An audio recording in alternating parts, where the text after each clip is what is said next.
Hi, boys and girls. Today we're going to do another math story, 6.8. And as you know, sometimes I always use the names of the students in our class. So today, Mariah is in our math story. Our I can statement is I can solve real world problems within 20. Our math story is 6.8. It says Mariah has 7 pennies in her pocket.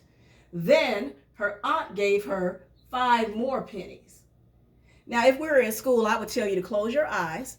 And since you're at home, you can always still close your eyes and visualize our problem. When we visualize our problem, it helps us to understand the story better. So I'm going to give you a moment. Close your eyes. And I want you to see Mariah.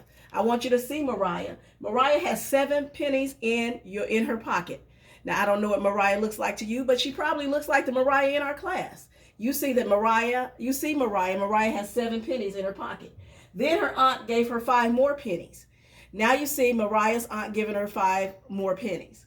Mariah has 7 pennies in her pocket. Then her aunt gave her 5 more pennies. Okay, open your eyes. Now I'm going to ask you the question. How many pennies does Mariah have now? Now remember, I say that we don't all have to solve our problem the same. It's whatever strategy makes sense to us.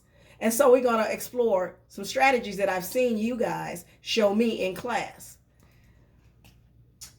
And when I assign you your assignment, I want you to do it in the format that we do in class and the format that I have here. So first you're going to show your work. So first we're going to look at the magic numbers. Mariah has 7 pennies, so I know that 7 is a magic number. I know it's a magic number because it's in my problem, and I know I'm going to probably have to use that. So Mariah has 7 pennies in her pocket. Then her aunt gave her 5 more pennies. So I know that 5 is a magic number. And I look at the word more. Mariah has 7 pennies in her pocket. Then her aunt gave her more pennies. So I know no pennies left, but I do know some came. So I know that because something came, it's a put together problem. So now I'm going to solve the problem. Mariah has 7 pennies. So I know I have to write out Mariah's 7 pennies. 1, 2, 3, 4, 5, 6, 7. Now, since something came, I know the symbol I'm going to use for a put together problem is a plus sign. How many more things came? How many more pennies came? 5. So I'm going to draw an additional 5 pennies.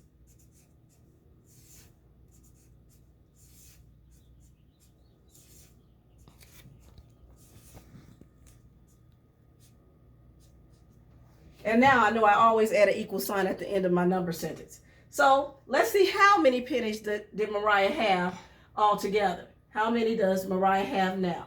So we're going to count. 1, 2, 3, 4, 5, 6, 7, 8, 9, 10, 11, 12. So I know that Mariah has 12 pennies now. Now, some of you may have done the problem like that, but others might do a problem a different way. The method is called squish and count. So I know that I'm going to put the big number in my head. And when I look at these two numbers, the bigger number is number 7. I know it's the big number because it takes longer to count to 7 than it does to 5. So I'm going to squish 7. 7. And I'm going to draw a picture of it because I have to show my work. So 7 is in my head.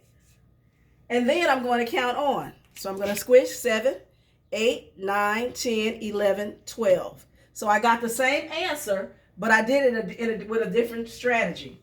So I'm going to draw a picture of my hand. 1, 2, 3, 4, 5. And I'm going to count 7, 8, 9, 10, 11, 12.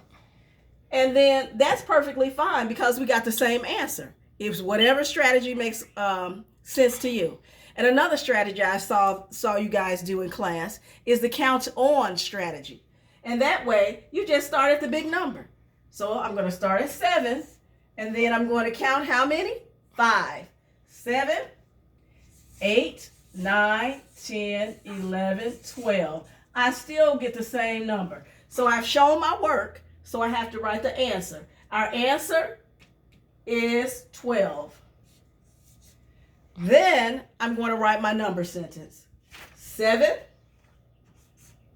plus 5 equal 12.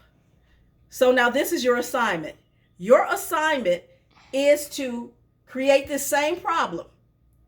You're going to use a different name. You're not going to use Mariah. You can use your name or the name of a classmate or somebody in your home. You're going to write out this same problem, but you're going to use 2 different numbers. You're going to show your work. You're going to write your answer, and you're going to write out your number sentence. Again, our I can statement is I can solve real world problems within 20. Thank you.